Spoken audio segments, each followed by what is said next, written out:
noches. Bienvenidos nuevamente a otro programa de Atando Cabos. Y esta noche tenemos unos invitados muy especiales. Son representantes de la Asociación Aspali, que es la Asociación de Niños Asperger de Alicante. Evidentemente que vamos a estar hablando hoy sobre el niño Asperger. Muchos de vosotros quizás no habéis escuchado de en qué consiste, ¿no? Los niños que tienen Asperger. Son niños especiales con unas características muy determinadas. Casi siempre se habla de ellos como niños que tienen dificultades para relacionarse con otros, niños que tienen sus propios mundos, que no son fáciles para establecer relaciones con los demás. Y hoy queremos desarrollar ese tema. Queremos que vosotros entendáis y comprendáis y compartáis con nosotros un poco sobre lo que son los niños Asperger. Y para eso tenemos hoy la compañía de Gema, que es una de las psicólogos de la Asociación Asperger, y también a Cincia, que es una madre, que nos va a estar acompañando hoy para precisamente entrar en ese mundo de los niños Asperger. Y bueno, Cincia, yo quería comenzar preguntándote ¿cómo fue tu experiencia para darte cuenta de que algo no estaba completamente dentro de lo esperado con tu hijo? Bueno, fue ya desde pequeñito, 2 años o así. Él caminó muy pronto, a los 9 meses ya andaba, pero por ejemplo no hablaba. Le dimos tiempo porque cada niño tiene su proceso, claro, y tal, tardaba en hablar, pero cuando empezó a hablar, por ejemplo, él para decir que quería zumo decía Don Simón te cuida, o si quería leche decía Puleva te va. Y entonces ya habíamos recorrido un camino a ver si no nos oía, porque le hablábamos y estaba tan abstraído en sus cosas, o siempre jugando con el mismo juguete o con tapitas, haciendo esos movimientos raros. Y bueno, cuando descartamos con el otorrino que no tenía problemas de audición, no nos miraba directamente, o como que miraba para atrás. Entonces descartamos problemas de visión. Y yo lo notaba que no era igual que los otros nenes, incluso porque además tiene hermanos, entonces uno no quiere comparar, pero las comparaciones son inevitables. Y eso te servía un poco para tener un parámetro, como decir, bueno, si los otros hacían esto, porque él no está haciendo lo mismo. Claro. Entonces, bueno, primero fuimos a consultarlo con psicólogos y eso, y decía que podía ser que estuviera llamando la atención, porque era el del medio de 3 hermanos. Lo consultamos con el médico me decía que si lo demás estaba fisiológicamente normal, que le diera tiempo. Y en el colegio también no detectaban nada. Él es un niño muy bueno, no da problemas, no es...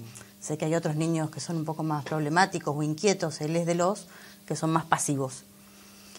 Y bueno, yo notaba que había cosas, pero claro, no encontraba, que ahora cuando veía el título del programa, llegó Atando Cabos. Y un día me quedé haciendo una carta, atando cabos de todas esas cosas, y las envié a una asociación de Valencia, se las llevé al médico, se las llevé a la profesora, al psicólogo y al gabinete psicopedagógico de mi pueblo. Qué bien. Y de ahí de Valencia me contestaron. Bueno, pero antes de eso, mi marido había leído en un recorte de periódico del Asperger y las características principales, y dijimos... pero si esto lo tiene, y esto como haciendo un checklist, tenía muchas de las cosas.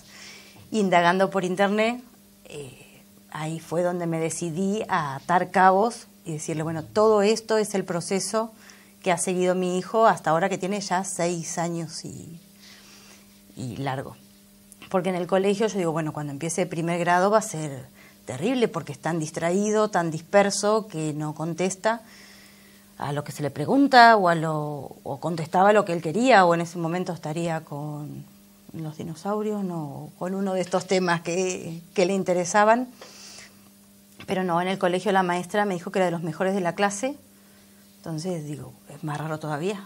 Claro. Porque, claro.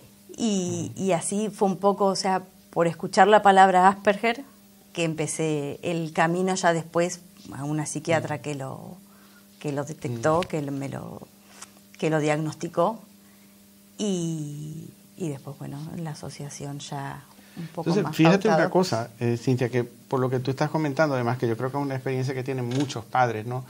Que inicialmente se dan cuenta de que el niño no los mira directamente o que pareciera que estuvieran sordos porque los llamas y no responden, pero en la medida en que van creciendo también se mantienen un poco sin esas pautas normales que tienen otros niños de interacción, de juego, de buscar a otros críos y todo lo demás, ¿no? Y lo otro que comentas tú, que también me parece importantísimo, es quizás ese vía crucis que hay entre lo que empiezan a observar los padres y finalmente obtener un diagnóstico, que a veces por experiencia, y ahora lo vamos a ampliar un poco más con Gemma, a veces por experiencia tardan años en determinar lo que es el Asperger como tal. Aparte que es muy angustioso, porque si yo lo veo, que esto no puede ser así, como nadie lo ve. Claro. Yo, por ejemplo, iba a las excursiones del colegio y lo veía jugar solo todo el tiempo. Entonces la profesora me decía, bueno, pero a él le gusta jugar solo. Y después en el boletín venía, debes intentar relacionarte más con tus compañeros. Entonces, por una parte me dice, es normal, él es así, pero por otra parte tienes que hacer el esfuerzo cuando después sabemos que eso es pedirle peras al olmo, o sea, hay que darle herramientas para que pueda hacer eso. Vamos a ver, Gemma, ¿cuáles serían esas características que pueden definir al niño como Asperger? Bueno, por lo que estabais comentando me venía, ¿no?, el tópico, bueno, lo que se suele decir del Asperger, que es el síndrome invisible, ¿no? No se ve físicamente el niño no tiene ningún problema, a nivel intelectual funciona bien, a veces la inteligencia está incluso por encima de la media, y sin embargo, sobre todo a nivel social, es donde ellos se pierden, ¿no? El síndrome de Asperger desde el año pasado se considera dentro de los trastornos del espectro autista. Sí. Hoy en día pues, se entiende el autismo como un continuo en el que hay distintos grados, y en la parte más leve, por decirlo así de alguna manera, estaría el síndrome de Asperger. Y principalmente tienen dificultad en dos áreas, que son en la parte social y de la comunicación. Exacto. Y en la parte de la rigidez, lo que llamamos la falta de flexibilidad o la rigidez en el comportamiento. Y bueno, a nivel así más del día a día, lo que se puede observar, ¿no?, a nivel social es, pues, en distintos grados también, porque hay niños que tienen, igual se aíslan, como decía Cintia, ¿no?, a lo mejor se aíslan a la hora de jugar, y otros niños que no se aíslan, sino que en el juego ellos interactúan, pero sin embargo no siguen bien las reglas o se enfadan un montón cuando pierden. Yo creo que una de las cosas, nosotros veníamos hablando hace ratito y estábamos comentando que, por ejemplo, una de las características que vemos es que estos niños no tienen ese desarrollo que puede tener otro niño, donde automáticamente va aprendiendo cómo relacionarse con otro.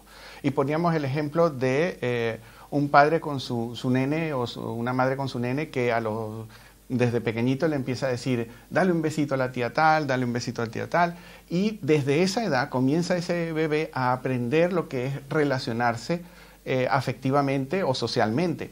Pero un niño Asperger no tiene esa capacidad y mucho menos a esa edad. Ellos tienen que ir aprendiendo las reglas de cómo vincularse con las personas, y esto implica, y a lo mejor para vosotros os llama mucho la atención, aprender a cuándo dar un abrazo, cuándo es adecuado darlo, cuándo es que cuando tú estés en tu casa y si estás y llega alguien, lo adecuado es saludar. Y todas estas características son para el niño Asperger un libro en blanco que es importante empezar o comenzar a enseñarles desde casi cero para que aprendan a vincularse con las demás personas, ¿no? Yo no sé cómo fue la experiencia con tu hijo en el cole, de esas primeras momentos precisamente de la relación con otros chicos y otras chicas, ¿no? Bueno, no, él, por lo mismo que era, como es tranquilo, ha pasado desapercibido. Él no ha tenido mayores conflictos, hasta un año que sí que estaba más desmotivado en el cole, con las materias y tal, y sí que tuvo un poco más de conflictos con los compañeros, pero ahí ya por suerte estábamos en Aspali, pero sí que lo que dice, por ejemplo, de las relaciones, a él decirle, bueno, pero ve a jugar con ese nene que está en el parque, por ejemplo, y se acercaba a preguntarle las tablas. Claro. Entonces ya empezamos mal, ya lo miraban como diciendo, no, así no. Claro. Y en el cole, si toca un buen profesor o un profesor implicado o que sabe con la materia que está trabajando con ese nene, sí que le pueden sacar a sus compañeros y a él mismo integrarse. Y nosotros tuvimos la experiencia en uno de los años que la profesora lo hizo hablar a él y a otro compañero con el síndrome de Asperger, y él explicó cómo se sentía, que a veces después de la clase tenía ganas de no escuchar sonidos, que no tenía ganas de escuchar palabras. Entonces que por eso se aislaba, pero que después podían jugar, pero que a veces necesitaba en el recreo estar solo. Y los compañeros le dijeron, bueno, pues muy bien, entonces no te insistimos más porque pensábamos que estabas enfadado. Claro. Entonces depende también mucho del profesor y que no tenga miedo a investigar y a saber que no son caprichosos, no son impertinentes, no son solamente lobos solitarios. Exacto, sí. O sea, que tienen sus momentos como los otros niños también, pero en estos niños, claro, cuando se exaltan o cuando se salen de sus casillas se les nota mucho. Sí. Y precisamente eso, Gemma, ¿qué crees tú, cuáles crees tú que serían las necesidades que podría tener un profesor, una maestra, para poder, por lo menos, detectar que algo está pasando? Bueno, lo primero que necesitan es estar informados, ¿no? Porque ellos, lo que comentabais, lo ven como el niño vago o el niño raro, excéntrico, que intenta llamar la atención, o maleducado, ¿no? Y sin embargo, claro, necesitan tener información y formación para poder detectar. Es difícil en infantil detectar a un niño Asperger porque pasa muchas veces desapercibido, porque, bueno, pues lo ves como eso, como un niño que poco a poco va a ir adquiriendo a su ritmo. Se confunde con el tímido, el calladito, que, como dices tú, como hay niños que son calladitos y además de eso no generan problemas en el aula, pues mira, presto atención más al que sí crea problemas, ¿no? Sí, aunque hablábamos también que eso depende también del carácter, ¿no? Porque es cierto que no hay dos Asperger iguales y a veces vamos a los coles y un profesor nos dice este niño no puede ser un niño Asperger porque yo tuve uno el año pasado y no era así. Eso se repite mucho, ¿no? El intentar detectar a un niño porque has conocido otro caso, ¿no? Y son tan distintos entre ellos que no te puedes, tienes como, bueno, pues tienes un libro de instrucciones, pero que hay que personalizar, no hay fórmulas mágicas, ¿no? Claro. Y son muy diferentes en función, pues, del carácter. Hay niños Asperger tímidos, pero también los hay extrovertidos. Hay también en función de que haya otro trastorno asociado, en función del nivel de inteligencia. Claro, todo influye. Entonces estaríamos hablando de que al menos las características generales que hemos dicho son a nivel social, esa dificultad para comprender las normas de comportamiento social, ese interés muy fijo en una sola cosa, en un solo tema, ¿no? Por ejemplo, en el caso de tu nene, ¿qué recuerdas tú de esos intereses muy fijos en cuanto a temas? Bueno, los dinosaurios y los planetas, la geografía, las banderas. Así ha ido hasta que llegó la Play. Hasta que llegó la Play. Sí, pero sí. sí tenía. ¿Tienes, por ejemplo, temas de interés ahí de todo tipo? Todo. Dibujo, historia, ordenadores, sí es un tema bastante. Pero bueno, hay niños que a lo mejor se interesan mucho en los trenes, por ejemplo, o en los autobuses, de todo tipo. Había un niño que él estaba muy interesado en los cables y todo lo que era conectar y luces y otros en farolas, en extintores, es que hay de todo tipo. Y a mí me parece interesante comentarles que cuando hablamos de intereses específicos, y lo que estaba diciendo Cintia y Gemma, no estamos hablando de simplemente el niño que le gusta un coche o le gusta un camión o le gusta un tren. Estos niños se llegan a aprender marcas, tipos de de cables, por ejemplo, tipos de vagones de tren, qué es lo que usan, cómo están construidos, cuántas ruedas llevan, cuántos asientos pueden tener. Es decir, es una cantidad de información impresionante que pueden desarrollar cuando algo les interesa. Por ejemplo, en los dinosaurios es conocerse las características, los nombres, todo eso. Y sorprende muchas veces porque los niños lo aprenden a una edad muy temprana. Cuando quizás otros niños no tienen tanto desarrollado un interés en algo, ellos sí tienen desarrolladísimo un interés. Y por eso es que a veces se da la idea de que sí, la inteligencia la tienen muy desarrollada, ¿no? No, y aparte que por ahí que le dices, bueno, pero ahora vamos a... ¿qué comemos esta noche? Y te siguen hablando de los trenes. Exacto. Bueno, vale, pero come. Y te siguen hablando de los trenes. Por favor, deja de pensar en los trenes. Vamos a centrarnos, o sea, que te quieren hablar y claro, y esa misma conversación así lo quieren llevar con niños de su misma edad, que hay veces que no sé si serán todos los casos, pero cuando son pequeños tienen muy buena relación con adultos. O con niños mayores, porque como que pueden entablar conversación o de intereses, o mira qué bien, qué pequeño y cómo juega al ajedrez. Pero creo que igual hay veces que los padres nos sentimos orgullosos de esos pequeños logros, pero hay que intentar de que sea niño, que juegue con niños también. Es que yo creo que, por ejemplo, para un adulto que a lo mejor está escuchando a un crío hablar de los dinosaurios, de toda la información, o de los trenes, o de los aviones, las marcas, las líneas, todas esas cosas, nos sorprende. Y esa sorpresa puede ser agradable, de interés, ¿no? Y decir, guau, qué inteligente. Pero claro, a un coleguita, a un amiguito de su misma edad que le estén hablando de que el coche de trenes tal tiene 80 asientos que están dirigidos unos al norte, otros al sur, pues al niño no le interesa mucho, claro, y por eso es que pueden tener esas dificultades. De hecho, ¿cómo es la experiencia que habéis tenido a nivel de lo que es la posibilidad de bullying en el cole con estos niños? Es muy elevada, sí. Son un blanco muy fácil para las burlas, para el engaño, para el acoso escolar, sí. Exacto. Y hemos tenido casos, pues eso, muy impactantes, de niños que lo han pasado muy mal en el colegio y sobre todo después también en el instituto.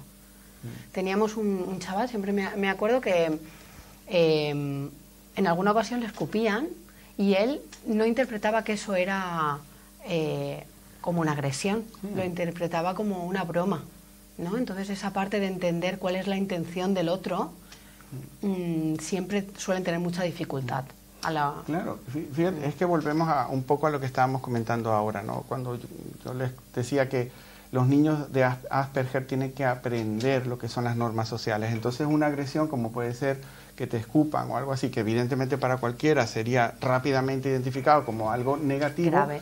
Para el niño Asperger, pues como no lo tiene escrito en su libro, no lo interpreta como algo negativo, no lo interpreta como algo malo.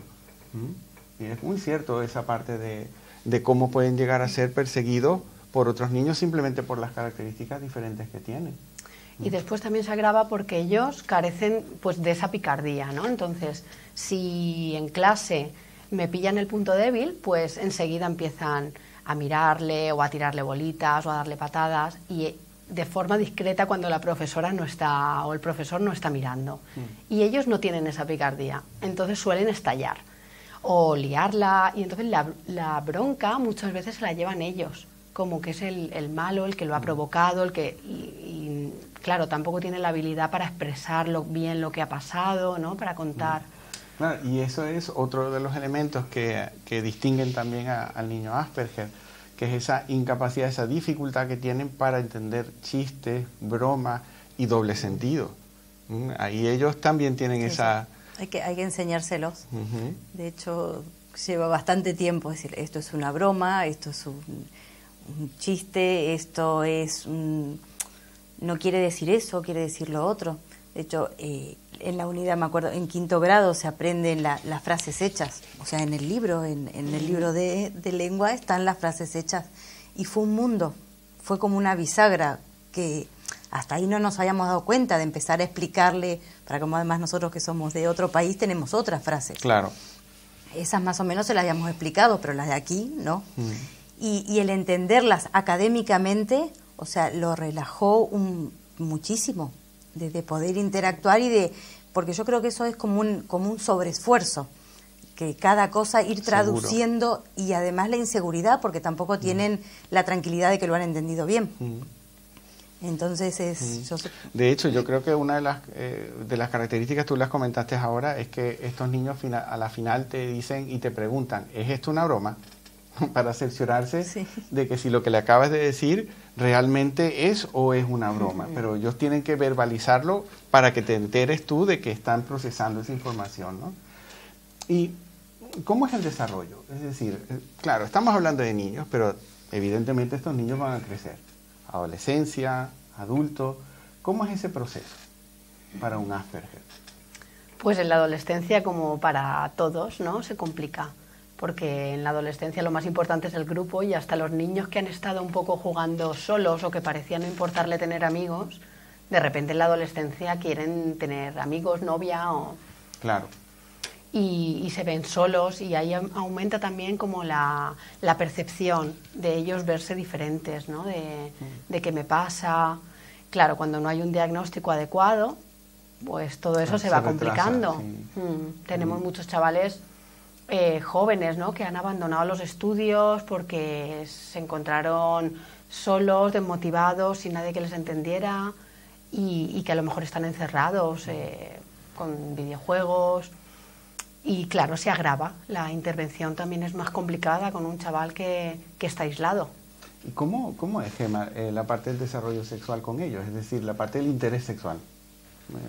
El interés sexual está como en cualquier otro. Quizá a veces emocionalmente puede ser que maduren más tarde, pero el desarrollo físico es igual, y hormonal también, ¿no? Entonces, bueno, pues está el interés, pero no los medios para poder cumplirlo, ¿no? Entonces, pues claro, cualquier adolescente, el desarrollo sexual, el aprendizaje, ¿no? de las relaciones sexuales se hace a través del grupo, ¿no? Y ellos, como no tienen un grupo de referencia, claro, tienen estas ideas un poco distorsionadas, bueno, desajustes también en la relación más íntima con el otro. Es un tema que es importante cuando llega un momento dado poder hablarlo directamente con ellos, trabajarlo para evitar esas distorsiones y esas cosas. Hay algo que habíamos comentado y bueno, se pasó un poquito sin hacerle hincapié, que no por ser niños que tengan intereses particulares así muy centrados en sus cosas, no por ser niños que están aislados y que no saben relacionarse bien con las demás personas, eso no quiere decir que no sean niños que tengan sentimientos. Y quiero que hagamos énfasis en eso, porque ellos sienten el rechazo y sienten la falta de qué pasó aquí que me han hecho esto, ¿no? ¿Cómo es tu experiencia con tu nena? Sí, yo creo que a veces, o sea, no entienden que ellos han no hecho algo o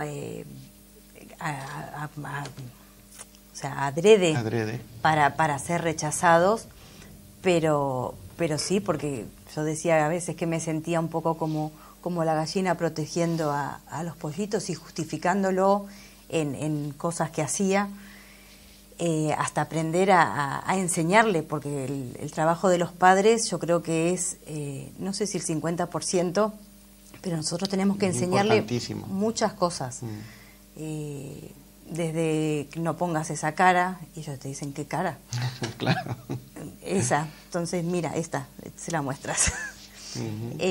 Pero claro que tienen sentimientos y se sienten frustrados, como si nosotros de pronto nos pusieran en un mundo hostil y que no terminamos de entenderlo y queremos hacerlo bien, pero aún así metemos la pata. Sí. Yo creo que esa es la parte importante de hacer énfasis y que la gente entienda que los niños Asperger evidentemente tienen sentimientos y procesan una cantidad de información que a lo mejor no entienden al principio, como lo que hemos dicho, porque son normas sociales, son características que para ellos son raras, son extrañas, pero eso no quiere decir que no tengan una experiencia emocional, ¿no? Y en la asociación, Gemma, ¿qué hacen para trabajar con estos niños? ¿Qué hacéis en Aspali? Pues a ver, nosotros trabajamos desde la infancia hasta la etapa adulta, ¿no? Tenemos personas de todas las edades. Con los niños, bueno, a nivel individual trabajamos con ellos, ¿no? Sobre todo cuando hay alteraciones de tipo más emocional, porque suele haber pues problemas como ansiedad, depresión, cuando se complica, ¿no? Y luego trabajamos mucho en grupo. Todo el tema de habilidades sociales, emociones, se trabaja en grupo, que es la carencia principal que suelen tener. Y después, con el colegio, claro. Nos reunimos con los profesores, nos coordinamos, hacemos charlas por esa parte de la formación que consideramos básica, ¿no? Alguna vez también hacemos dinámicas con los compañeros del alumno. Qué bueno. Para que comprendan mejor, o en algunos casos en que el propio alumno Asperger ha pedido, oye, Gemma, yo quiero que vengas y que me ayudes a contar al grupo qué es lo que me pasa, ¿no? Que me entiendan. Eso se ha hecho a veces. Qué excelente, eso me parece maravilloso. Y más todavía si el propio niño pide y solicita ese tipo de... Sí, eso sería básico, tiene que querer él. Exacto. Si no, no podemos contar nada al resto, ¿no? Oye, ¿y la experiencia con adultos? ¿Cómo les va? Es muy importante porque lo que estamos trabajando sobre todo en los últimos años es el empleo, la parte de empleo. Claro. Estamos haciendo también orientación vocacional porque son chavales que se han desenganchado del sistema educativo y que están un poco perdidos.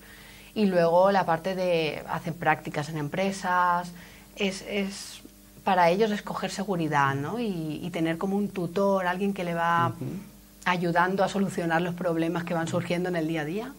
Y quizás es una especulación que lanzo, pero a lo mejor estos chavales, si hubiesen tenido una protección y una comprensión en esos años de escolaridad, quizás no se hubiesen desenganchado tan fácilmente del sistema, ¿no? Y hubiesen mantenido... Totalmente, creo que hay muchas probabilidades de que no se hubiesen desenganchado si hubiésemos tenido un diagnóstico más temprano. Porque muchos son por el sufrimiento que han tenido acumulado durante tantos años y la frustración de sentirse diferentes, de sentirse que no encajaban, de lo que les han machacado, ¿no? Y ahora una pregunta, ya más de vuestra experiencia también. ¿Qué pensáis que habéis desarrollado o aprendido tú, por ejemplo, como mamá de un Asperger? Y Gemma como una profesional que trabaja con Asperger. A ver, ¿qué nos dice? Bueno, a ver, no sé si es... que igual el mundo sería un poco mejor si hubiera más Asperger. Ciertamente. Porque Qué bonito. ellos no mienten, no engañan, dan abrazos, porque no es que sean un témpano de hielo y que no hacen demostraciones de cariño, no. Ellos son cariñosos, también lo que dice Gemma, o sea, todos no son iguales. Pero yo creo que lo de la mentira y lo del engaño, eso sí que es una pauta bastante común. Es verdad. Entonces igual sí que digo que sería un mundo un poco mejor. Y después, bueno, practicar la paciencia, practicar el decir las cosas claramente, qué es lo que esperas del otro, que después cuando lo aplicas con otra gente también es más efectivo. En vez de esperar que el otro lo haga per se, no, yo necesito que hagas esto y quiero que hagas esto. O sea, no que vamos a ser déspotas, pero sí que hay veces que por ahí de la otra gente uno espera que haga cosas por nosotros y no las pedimos, como pedir ayuda o pedir, necesito que me apoyes en esto. Y con ellos, como hay que decírselos, hay que enseñarle qué es lo que esperamos de ellos, eso también yo lo he aprendido y trato de practicarlo. Qué bien, y Cintia, prácticamente estás diciendo como un entrenamiento en asertividad, en ser bastante claros al momento de hablar y al decir las cosas, ¿no? Y de verdad, yo coincido contigo en esa parte de la transparencia que hay con respecto al niño Asperger, ¿no? Con lo que él piensa o quiere decir en un momento dado, ¿no? La falta de mentira, porque hay una falta de malicia, ¿no? Además, en ese sentido. ¿Y tú, Gemma? Pues a ver, yo en el día a día aprendo continuamente con ellos. La verdad es que son niños o chavales que te enseñan otra forma de ver las cosas. Tú tienes pautado una forma de relacionarte o de ver, y ellos te enseñan otra mirada, ¿no? Del mundo. Y después también, a nivel así personal, yo creo que las personas nos alejamos un poco del que se muestra diferente. y eso pues lo hacemos de manera como inconsciente muchas veces. Y yo con ellos he aprendido que cuando me encuentro a alguien diferente intento ver por qué es así, qué le pasa, no apartarme, por lo menos ser consciente de qué me está pasando en ese momento. Y creo que eso es muy necesario con ellos. Sería muy bueno que nos diésemos cuenta de que cuando hay alguien un poco raro, diferente, que no se comporta igual, no le apartemos directamente. Programa a programa hago énfasis en que si hay necesidad de buscar ayuda, busquémosla. El ASPALI es una asociación que precisamente enfoca su esfuerzo hacia la ayuda de no solamente los niños, sino los padres de estos niños. Y también yo creo que poco a poco ellos están haciendo una labor interesante con los maestros, con las personas que están involucradas. Pero no solamente ellos, también el personal sanitario.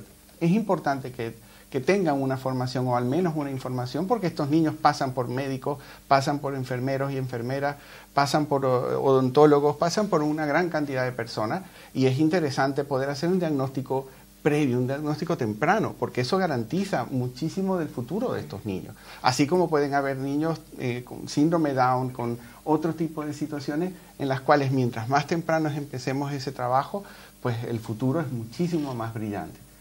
Y bueno, yo de verdad agradezco muchísimo a la Asociación ASPALI, a Gema, a Cincia, por la compañía de hoy y por ese testimonio que habéis comentado, la experiencia que tenéis. Yo creo que para vosotros ha sido un tema, y seguramente es un tema interesante, que podamos compartir y saber un poco más de lo que son los niños Asperger y de la maravilla que puede ser también el aprendizaje de lo que se desarrolla de tratar con un niño Asperger. Agradeciéndoles vuestra compañía. Y bueno, no me queda otra cosa más que decirles que nos veríamos el mes que viene, ya saben, el segundo martes del mes que viene, para otro programa de Atando Cabos. Muchísimas gracias. Y quedaros con nosotros, que hacéis bien.